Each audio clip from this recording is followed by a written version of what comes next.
Transgender identity is a lightning rod topic with a lot of polarization in society, but I want to talk about how this plays out in healthcare. I'm a millennial, and when I grew up, there were only two genders that were formally recognized. And when I went through medical school and residency, I never received any formal training on how to care for non-binary or transgender patients. So like many of my colleagues, I had to learn on the job through conversations with my patients, with my colleagues, and a little bit of trial and error. My personal belief is that people should be free to live and express themselves however they want, as long as it doesn't harm anyone else.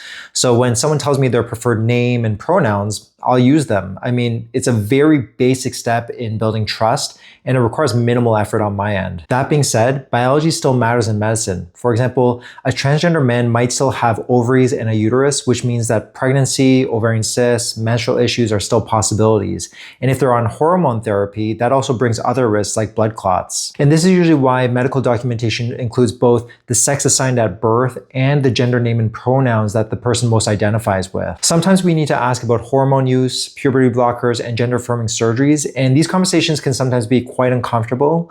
So if I sense that the person is feeling defensive or confused, I'll usually explain why I'm asking these questions, approach with respect, and try to move at the patient's pace. But these details will help the entire team stay clinically accurate. But I think that a doctor's personal beliefs shouldn't impact the quality of care. Like the culture war debates that you see on TV and on social media shouldn't really matter when you're face-to-face with a patient in an ER. Because a doctor's sole focus should be the patient in front of them, the injury or illness that brought them in, and basic human-to-human respect, not debating their identity or gender. But I think the unfortunate reality is that many transgender and non-binary people have had very negative experiences in healthcare. And so if a doctor disagrees with gender transition on a personal level, I think they should take some time to reflect on how that personal bias might show up in the care that they're providing. The ultimate goal is to be both sensitive and respectful while being fact-based and medically accurate. And like I said, most doctors and nurses never received any formal education on this, which is why I think it's so important that we start discussing it openly. So